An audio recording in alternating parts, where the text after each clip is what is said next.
Hello everyone, how are you?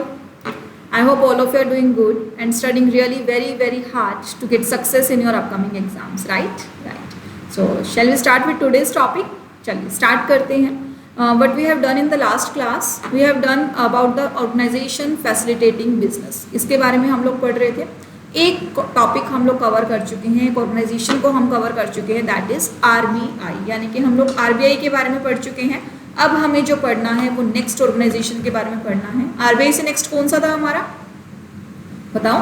Yes, RBI से next था हमारा सेबी. तो आज हम लोग पढ़ेंगे किसके बारे में? आज हम लोग पढ़ेंगे अपने सेबी के बारे में. चलिए स्टार्ट, चलिए स्टार्ट करते हैं. सेबी के बारे में पढ़ रहे थे हम. तो सेबी का सबसे पहले तो फुल फॉर्म क्या है?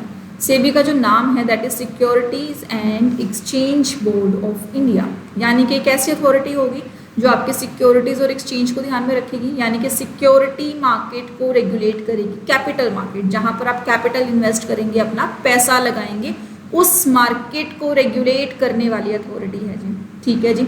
अब सेबी आई कब, किस एक्ट के अंदर आई, क्यों आई, ये देखते हैं हम लोग इसके साथ. चलिए जी. हमने देखा जब सेबी आई, सेबी कब आई? Was established by the government of India on 12th of April 1988, यानी कि सेबी आई 1988 में. ठीक है जी. चलो जी, 1988 में बन गई, किसी एक्ट के अंदर बनी होगी. उसको स्टैट्यूटरी पावर कब मिली? 1992 में मिली. यानी कि सेबी एक्ट कब आया? 1992. ये कैसी अथॉरिटी है? अथॉरिटी पहले बन गई और एक्ट बाद में आ रहा है. तो फिर किसके अंदर बनी है? कुछ तो होगा ना. तो हम चलते हैं सेबी से पुराने के टाइम, यानी कि हम चलते हैं हमारे इंडिपेंडेंस के टाइम पे, जिस टाइम हमारी कंट्री जो है इंडिपेंडेंट हुई थी, फ्रीडम मिला था हमारी कंट्री को. तो उस टाइम पर गवर्नमेंट ने मेजर स्टेप्स उठाए थे, यानी कि इन 1947 हमारी कैपिटल मार्केट को, हमारी इंडस्ट्रियल मार्केट को रेगुलेट करने के लिए इसने एक अथॉरिटी बनाई, जिसका नाम क्या था आपका? Controller of capital issue. ठीक है.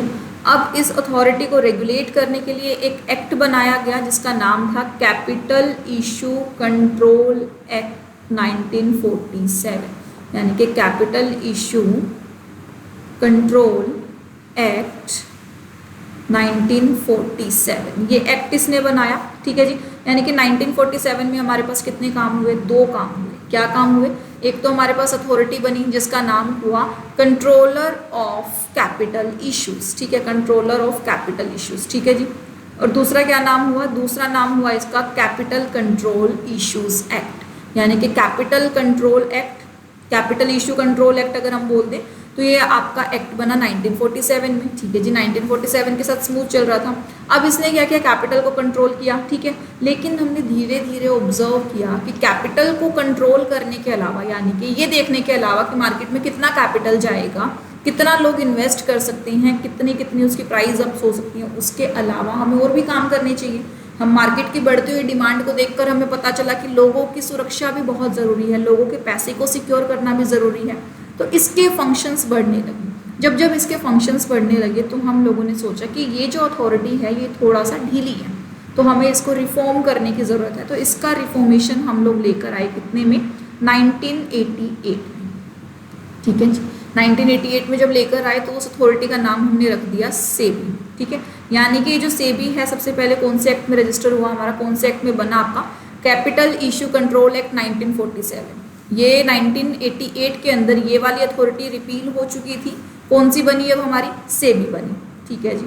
अब जो ये सेबी अथॉरिटी है जब ये बनी तो ये बहुत पावरफुल थी. इस अथॉरिटी को कंट्रोल करने के लिए हमें लगा कि इस एक्ट को भी रिवाइज करने की ज़रूरत है. फिर इस एक्ट को रिपील कर दिया गया इन 1992 और इस एक्ट की जगह कौन सा एक्ट आया? इस एक्ट की जगह आया हमारे पास सेबी एक्ट 1992. ठीक है जी. तो मेजर डेट क्या है हमारे पास? एक तो 1947, 1988, 1992. ये डेट्स हमें पता होनी चाहिए, ये ईयर हमें पता होनी चाहिए. 1988 की भी स्पेसिफाइड अगर डेट के पास जाएं तो कौन सी डेट? 12th of April, यानी कि सेबी का जन्म कब हुआ? 12 अप्रैल 1988. ठीक है जी. जिस एक्ट के अंदर ये रेगुलेट होती है, इसको पावर, सुपर पावर्स जिस एक्ट ने दी थी, उस एक्ट वो एक्ट कब से लागू हुआ हमारे ऊपर? वो एक्ट लागू हुआ 30th of January 1992. तो यानी कि सेबी एक्ट जो फोर्स में आया, किस डेट को आया? 1992 में, 30th January 1992. ठीक है जी, चलिए जी। तो सेबी का मेन फंक्शन क्या था? To regulate and develop Indian economy या कैपिटल मार्केट। इकोनॉमी का काम आरबीआई का था, इसका काम क्या है? कैपिटल मार्केट का। ठीक है जी, ये वाला काम तो हमारा सीसीआई भी करता था। एक और काम इसने एक्स्ट्रा करना स्टार्ट किया, क्या? To protect the interest of the investors in the capital market, यानी कि जो हमारे भोले भाले इन्वेस्टर्स है, भोली भाली प्यारी सी जनता है, उसके पैसे को सुरक्षित रखने के लिए सेबी ने स्टेप्स उठाए। जब हम लोग अपना बीसीके का फर्स्ट चैप्टर पढ़ रहे थे तो मैंने आपको बताया था, कोई भी पब्लिक कंपनी अगर जनता से पैसा मांगने जाती है तो उसको सबसे पहले कहाँ रजिस्टर करवाना पड़ेगा? सेबी के पास रजिस्टर करवाने पड़ेगा। क्यों रजिस्टर कराना पड़ेगा? इसका काम ही है मासूम भोली भाली जनता के पैसों की रखवाली करना, देखभाल करना, कहीं उनका पैसा गलत जगह पर लग ना जाए। ठीक है, उसके अलावा थोड़ा सा तो लोगों को भी समझदार होना चाहिए, हर चीज़ को प्रॉपरली एक्सप्लेन कर दिया है, हर चीज़ों की नोटिफिकेशन होती है साइट पे, तो इन्वेस्टर्स को थोड़ा जागरूक होना चाहिए और थोड़ी हेल्प ये करती है। इन्वेस्टर्स को किसी भी तरीके की दिक्कत आती है तो सेबी सबसे पहले कदम उठाती है। इन्वेस्टर्स के लिए सेबी ने एक स्पेशल साइट भी बनाई थी, एक स्पेशल विंडो भी बनाई थी जिसका नाम दिया गया था स्कोर्स, स्कोरबोर्ड, स्कोर्स। इसमें किस चीज़ के स्कोर्स आते हैं? इसमें कंप्लेंट के स्कोर्स आते हैं। कंप्लेंट के स्कोर्स मतलब कैसे कैसे, इसका ना पहले फुल फॉर्म देख लेते हैं। S for SEBI, CO for complaint, RE for redressal और S फॉर सिस्टम। ठीक है, तो कैसे कैसे नाम हुआ? S for SEBI, CO for complaint, RE for redressal and S for system, यानी कि SEBI complaint redressal system. Complaint redressal system मतलब अगर किसी इन्वेस्टर्स को किसी कंपनी के खिलाफ कोई कंप्लेंट फाइल करनी है तो वो स्कोर्स पे जाकर करेगा। स्कोर्स पे जब आप जाकर करेंगे तो स्कोर सेबी की अथॉरिटीज़ भी देख सकती हैं, कंपनीज भी इटसेल्फ देख सकती है। स्कोर्स पे जैसे ही आपने अपनी कंप्लेंट फाइल की तो उसका रिड्रेसल होगा ही होगा, यानी कि उस कंप्लेंट के ऊपर एक्शन लिया जाएगा और जो भी आपका बेस्ट सूटेबल रिड्रेसल बनता है, यानी कि बेस्ट रेमेडी आपको बनती है, वो रेमेडी आपको दी जाएगी। ये स्टेप किसने उठाया? सेबी ने उठाया, यानी कि स्कोर्स किसके अंडर बना? स्कोर्स जो रेगुलेट कौन करता है? सेबी ही रेगुलेट करता है उस चीज़ को। ठीक है जी, चलिए जी, इस स्लाइड से आगे चले हम, बिल्कुल चलते हैं आगे। चलिए जी, नेक्स्ट पे आ जाते हैं हम। अब ये तो हमने पढ़ लिया कि सेबी का जन्म कब हुआ। अब सेबी बिजनेस कहाँ से करता है, सेबी का ऑफिस कहाँ है? अगर हम बात करें उसके हेड ऑफिस की, हेड क्वार्टर की, तो हेड क्वार्टर उसका स्टार्टिंग से अब तक कहाँ पर है? मुंबई के अंदर है। ठीक है जी, सेबी का हेड क्वार्टर मुंबई के अंदर है। इसका फुल एड्रेस देखें तो बांद्रा कुर्ला कॉम्प्लेक्स मुंबई। ठीक है जी, चलो जी। इसके बाद इसके अदर रीजनल ऑफिसेज भी हैं, यानी कि अलग अलग एरियाज के अंदर इसके ऑफिसेज हैं।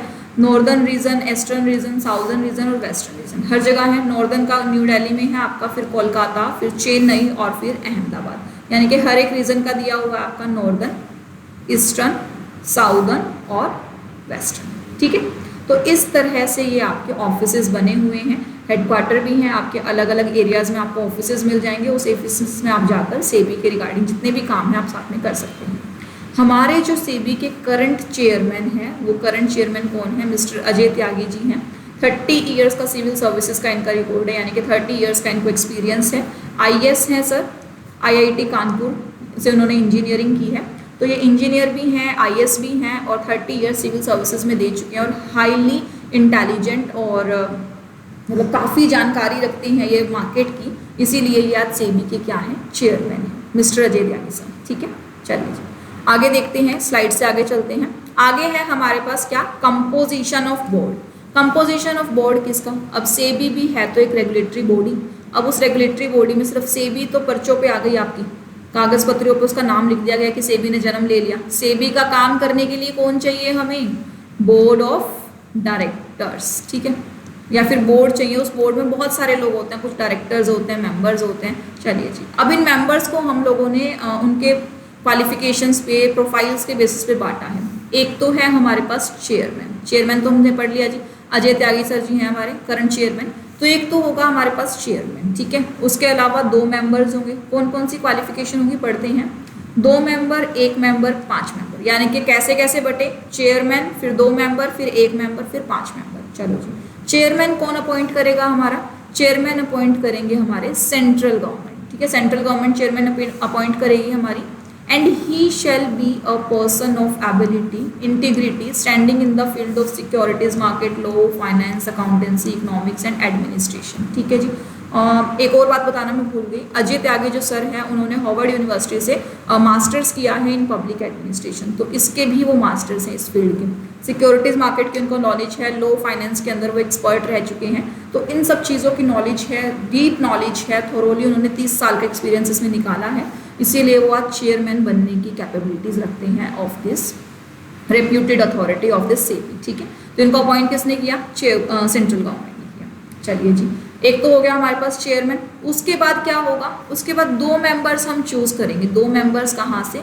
2 members amongst the official of the ministry of the central government dealing with finance and administration, यानी कि ministry of finance and administration से 2 बंदे उठाए जाएंगे। ठीक है जी। अब ये 2 बंदे कौन होंगे? जिनको भी सेंट्रल गवर्नमेंट चाहे नॉमिनेट करे। अब कितने हो गए? एक तो हमारे पास हो गया कौन? एक चेयरमैन है। ठीक है जी। 2 MOF के बंदे हैं, MOF and A, ministry of finance and administration. अब एक बंदा होगा हमारा कहाँ से? 1 member from amongst the official of RBI who shall be nominated by RBI। एक बंदा होगा हमारा RBI का। ठीक है, 1 2 1 की गिनती हो गई। अब रह गए कौन से मेंबर्स? अब रह गए हमारे पास 5 मेंबर्स वाली लिमिट। ठीक है, अब ये 5 मेंबर्स कैसे हैं? ठीक है जी, चलो जी देखते हैं अब ये 5 मेंबर्स कैसे हैं हमारे पास। चलो जी, अब जो ये 5 मेंबर्स है, out of which at least 3 member shall be whole time member. अब इस 5 मेंबर्स को भी 2 पार्ट्स में बाइफरकेट किया गया। 3 मेंबर कैसे होंगे आपके? Whole time members, WTM members. ठीक है जी। And who shall be appointed by the central government, और ये कौन अपॉइंट करेंगे? इसको भी अपॉइंट करने की पावर CG के पास है। ठीक है, एक बंदा यानी कि एक बंदे को नॉमिनेट किया जाएगा RBI के द्वारा, उसके अलावा जो बाकी मेंबर्स बच गए वो CG के द्वारा होंगे। ठीक है, ये जो 2 मिनिस्ट्री ऑफ फाइनेंस के थे ये भी CG के द्वारा हुए। चेयरपर्सन जो हमारा अपॉइंट हुआ ये भी CG बोले तो सेंट्रल गवर्नमेंट। 5 में से 3 मेंबर तो अभी CG ने अपॉइंट कर लिए। ठीक है जी। तो 5 other members out of which at least 3 members shall be whole time members who shall be appointed by the central government and they shall be person of ability, integrity and standing in the field of security market, law, finance, accountancy, economics and administration, यानी कि same वही qualifications है जो chairman की होंगी। ठीक है, अब इनमें से 3 मेंबर होल टाइम होंगे, यानी कि 2 मेंबर कैसे हो सकते हैं? Part time. जरूरी है पार्ट टाइम होंगे? नहीं, जरूरी नहीं है। इसने एटलीस्ट की बात की है, यानी कि चाहे तो सारे के सारे मेंबर्स भी फुल टाइम हो सकते हैं, बट 3 तो कम से कम आपके होल टाइम होने चाहिए। ठीक है, तो एक बंदा RBI से होगा, 2 मिनिस्ट्री ऑफ फाइनेंस से होंगे, एक चेयरमैन होगा, उसके अलावा 5 अदर पर्सनस भी आपके हो सकते हैं। ठीक है जी, जो आपका WTM हो सकते हैं या पार्ट टाइम। WTM बोले तो फुल टाइम मेंबर। अपॉइंट कौन करेगा? दोनों को ही अपॉइंट आपके CG करेंगे। ठीक है, दोनों के अपॉइंटमेंट की पावर किसके पास है? आपके CG के पास है। CG चाहे तो दोनों में से किसी को भी अपॉइंट आपका कर सकता है। ठीक है जी, चलो जी नेक्स्ट चले, हम नेक्स्ट करें इस चीज़ को आगे कंटिन्यू करते हैं।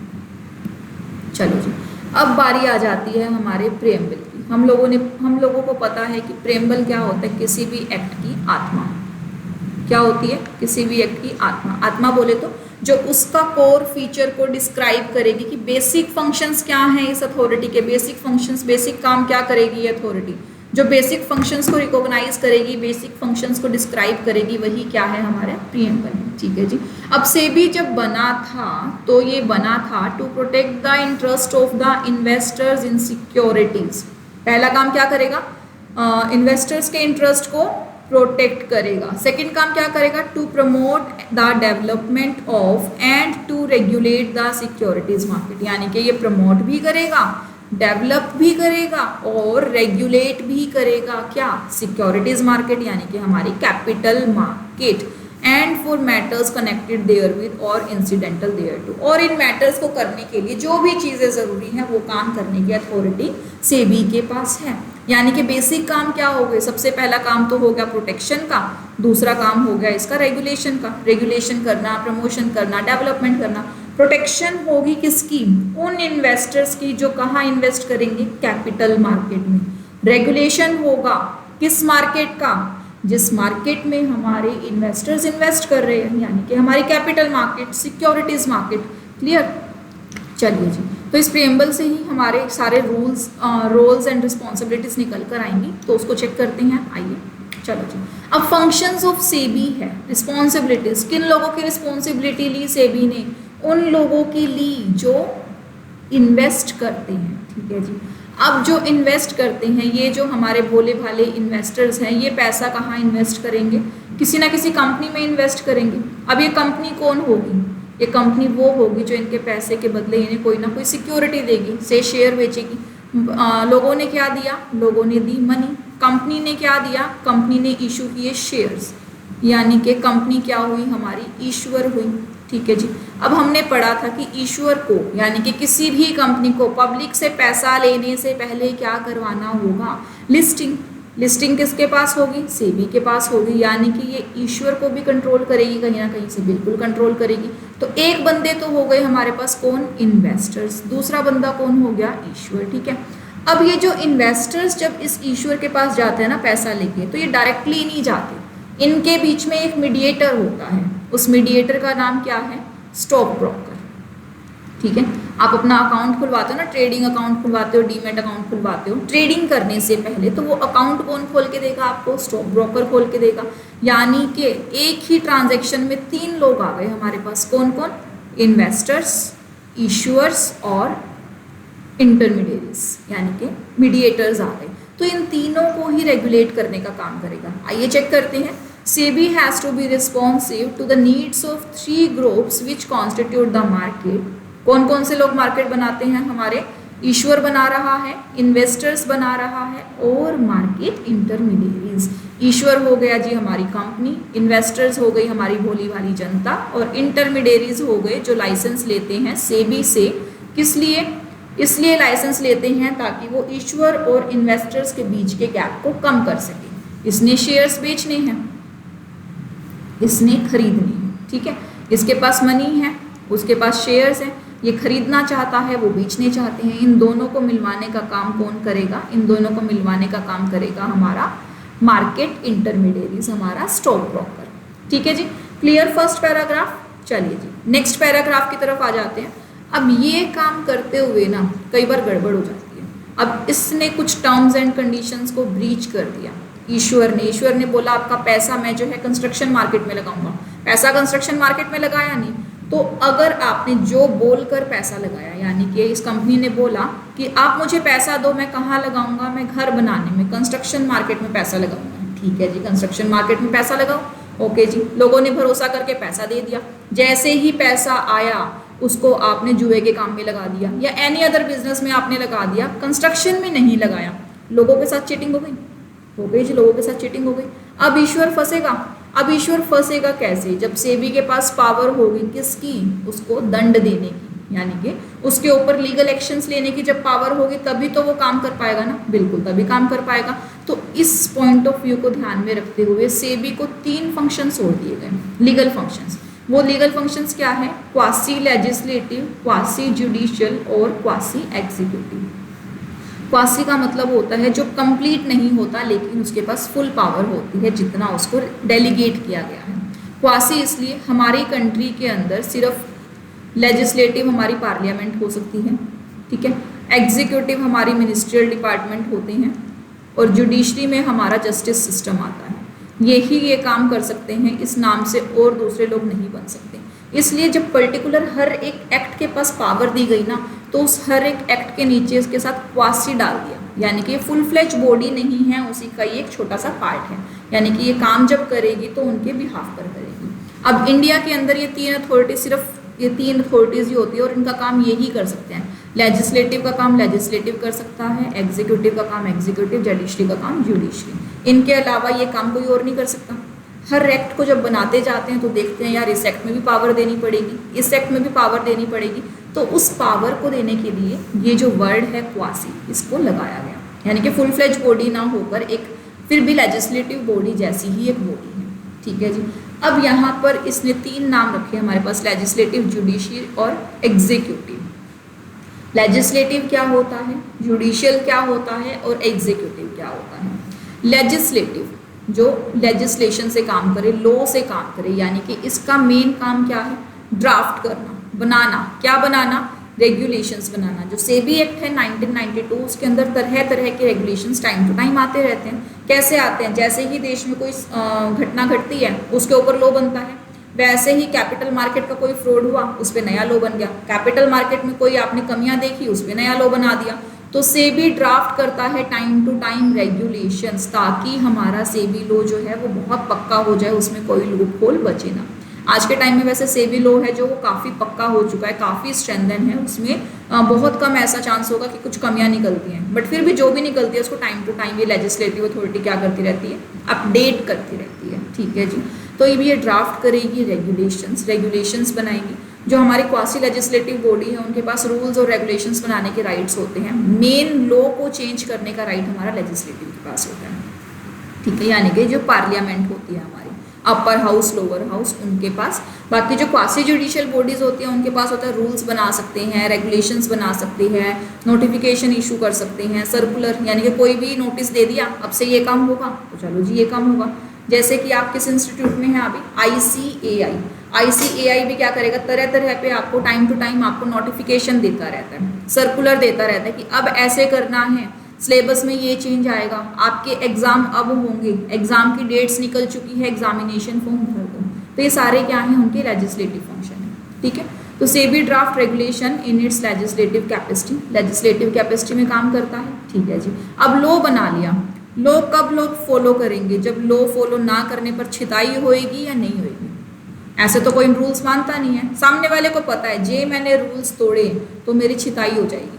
जब छिताई होगी तभी सामने वाला रूल्स मानता है, इसीलिए इसको पावर दी गई क्वासी जुडिशियल्स की। यानी कि लॉ बना लिया, लॉ फॉलो नहीं किया तो आ जाओ जी, यहाँ पे आ जाओ, पेनल्टी ले जाओ अपनी, तो यहाँ पर आपकी होंगी छिताई। ठीक है, तो जुडिशियल बॉडी आपको क्या करेगी? आपके खिलाफ ऑर्डर्स पास करती है। तो SEBI passes rulings orders in its judicial capacity, यानी कि इसके पास जस्टिस कैपेसिटी भी है। सेबी के रिगार्डिंग जितने मैटर्स है ये सुन सकती है। ठीक है जी, ये दो काम हो गए। अब तीसरी जो कमेटी है एग्जीक्यूटिव क्या करता है? अपने रोजमर्रा के काम करता है, यानी कि आपके हर एक काम को मैनेज करने की पावर रखता है। जैसे मिनिस्ट्रीज है, लेजिस्लेशन ने कोई लॉ बनाया, उस लॉ को देश में कैसे लागू करवाना है ये सोच किसकी होती है? मिनिस्ट्री की होती है।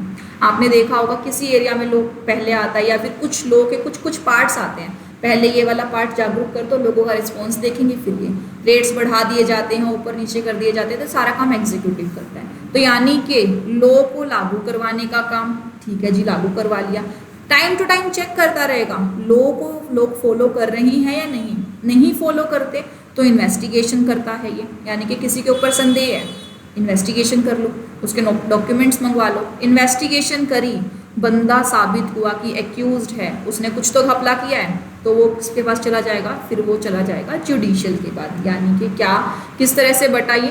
पहले बनेगा लॉ, ठीक है, फिर वो होगा एग्जीक्यूट, ठीक है, उसके बाद वो जाएगा जस्टिस सिस्टम के पास अगर ज़रूरी है, अगर उसे छिताई की ज़रूरत है, बिना फाइन के मानता नहीं है, लातों वाले भूत है, बातों से तो मानेंगे नहीं, एग्जीक्यूटिव टीम से नहीं मान रहे तो जस्टिस के पास चले जाओ, जुडिशरी पे चले जाओ।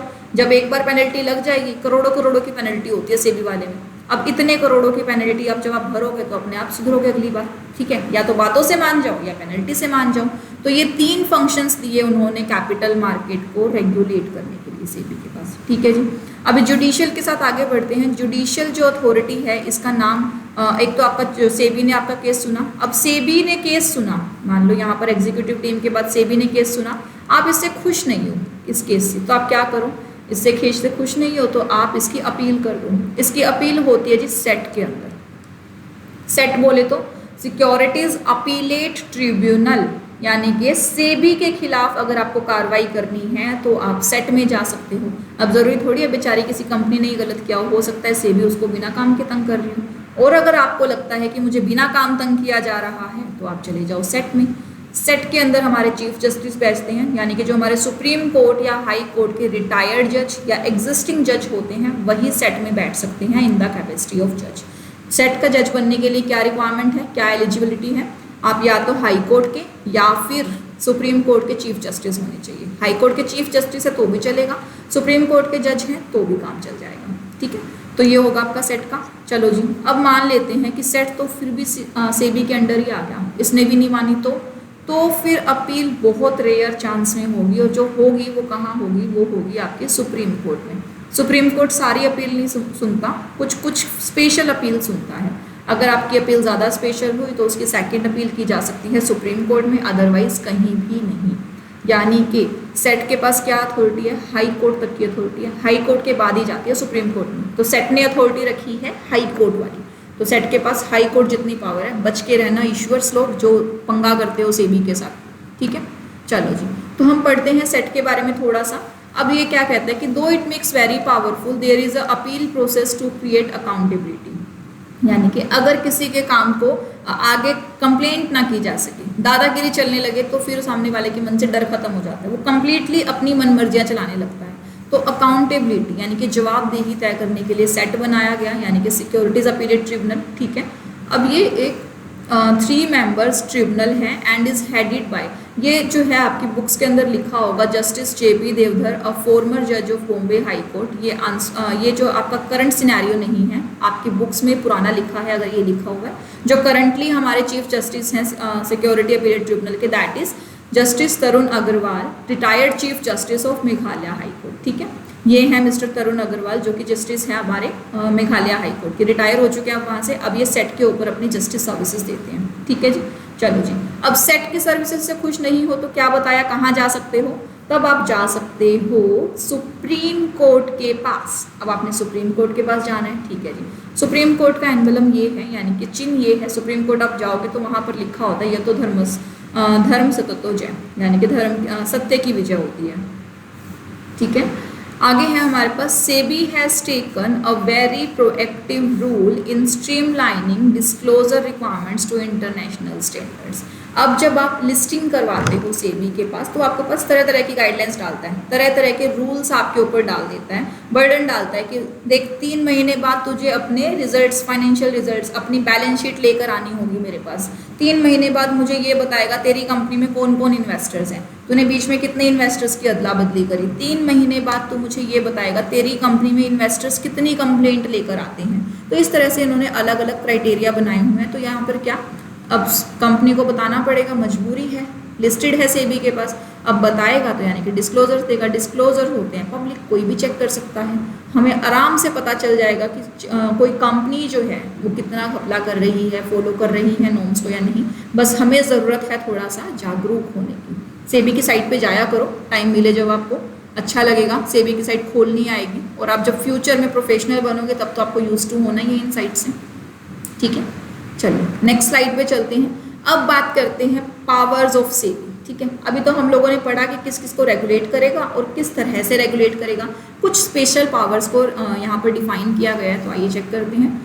For the discharge of its function efficiently SEBI has been vested with the following powers. क्या, to approve bylaws of stock exchange. अब सेबी के नीचे काम करने के लिए, यानी कि सेबी ने जो कैपिटल मार्केट बनाई, उस कैपिटल मार्केट में दुकानों की जगह क्या होते हैं हमारे पास, स्टॉक एक्सचेंज होते हैं, ठीक है। स्टॉक एक्सचेंजेस होते हैं। अब स्टॉक एक्सचेंजेस के कुछ रूल्स भी होंगे। अब ये रूल्स जो बनाएंगे ना, वो सेबी के नॉर्म्स में रहकर ही बना सकते हैं। छूट है इनको, अपने रूल्स खुद बनाओ, लेकिन वो रूल्स सेबी के दायरे से बाहर नहीं होने चाहिए। तो इस चीज़ की जिम्मेदारी है सेबी के पास। तो वो चेक करता रहेगा क्या, इन स्टॉक एक्सचेंज के बायलॉज, अगर वो बायलॉज दायरे से बाहर जाते दिखे तो उसको डिसअप्रूव कर देगा और बोलेगा इसे चेंज करके लेकर आओ, सेकंड में आओ। जैसे कि to require the stock exchange to amend their bylaws, अगर वो गलत दिखे या फिर उसके दायरे से बाहर जाते दिखे तो एक फटकार लगा के क्या बोलेगा, इसे अमेंड करो, बदलो, इसे सही चीज़ें डालकर लेकर आओ, ठीक है जी। अब ये जो स्टॉक एक्सचेंज है ना, ये भी एक तरह से मीडिएटर हैं स्टॉक मार्केट के, इनके ऊपर भी कड़ी नज़र रहती है सेबी की, इनकी भी इंस्पेक्शन कर सकता है टाइम टू टाइम।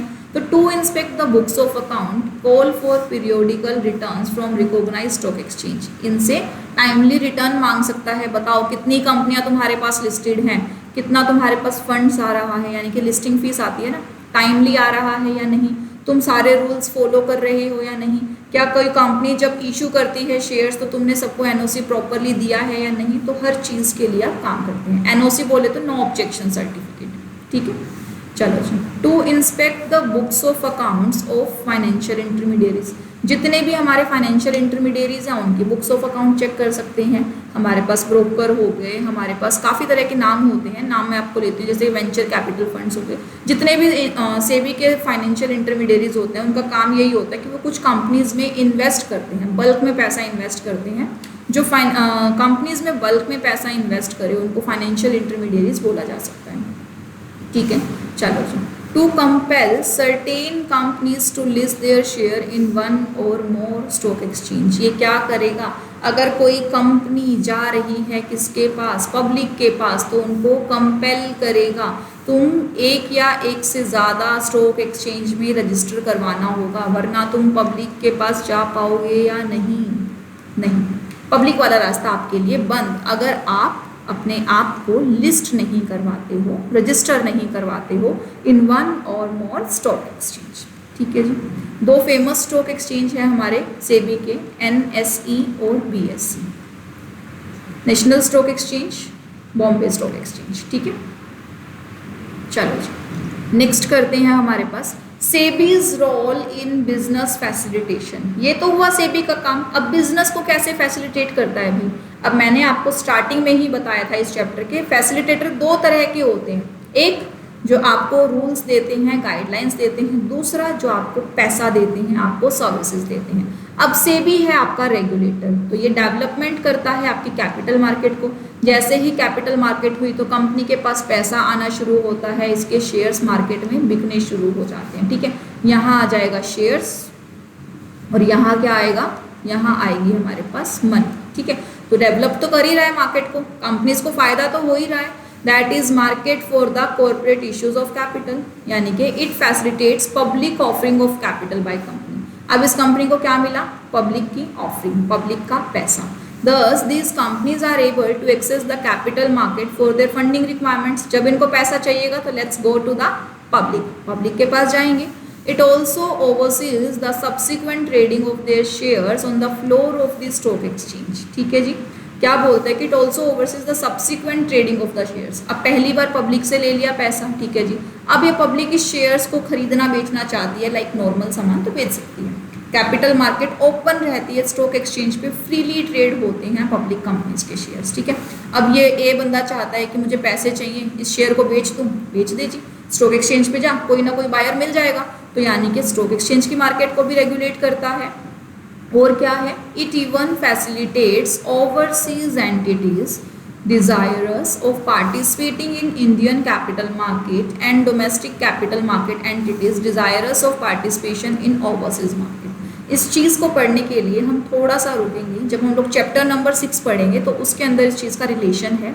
अभी के लिए इतना समझ लो कि हमारी इंडियन मार्केट से हम लोग जाएं तो फॉरेन मार्केट में शेयर्स की इन्वेस्टमेंट कर सकते हैं, ऐसा क्राइटेरिया सेबी ने हमें बना के दिया है। फॉरेन वाला बंदा हमारी इंडियन मार्केट में इन्वेस्ट करता है, इसको भी रेगुलेट करता है हमारा सेबी मार्केट, यानी कि सेबी ने हमें डोमेस्टिक और ओवरसीज यानी कि आउटसाइड द इंडिया दोनों मार्केट हमें प्रोवाइड करवाई हैं।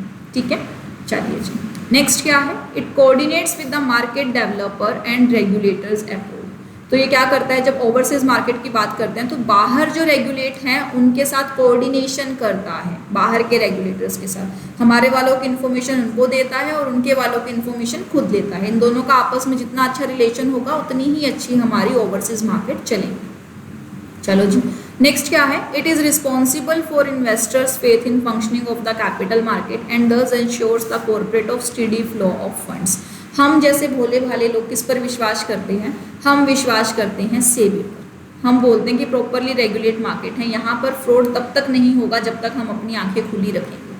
अब अपने जानबूझकर ऐसे फंड्स में पैसा लगाएंगे, ऐसी कंपनी में पैसा लगाएंगे जो डूब रही है, हमें दिख रहा है वो डूब रही है, तो हम खुद ही काम कर रहे हैं डूबने वाले।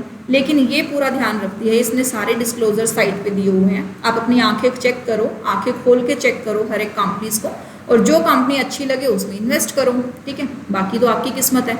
ये तो नहीं कि 100% आपको ये बोलेगा कि इसमें इन्वेस्ट कर तेरा पैसा नहीं डूबेगा, ये बोलेगा कि ये कंपनी ऐसी है, ये कंपनी ऐसी है, ये कंपनी ऐसी है। 3 कंपनियों का डाटा है, कंपेयर करो, इन्वेस्ट करो। ठीक है, अगर जो लिखा हुआ है टर्म्स एंड कंडीशन से कोई कंपनी फिरती है तो ये इसका जस्टिस सिस्टम आ जाएगा आगे, फिर जस्टिस लगाएगा आपको डंडे। ठीक है, तो यही था हमारा सेबी के बारे में। सेबी का हम complete provision as per our book पढ़ चुके हैं। बुक से थोड़ा बहुत एक्स्ट्रा पढ़ा, ज़्यादा नहीं पढ़ा, ठीक है।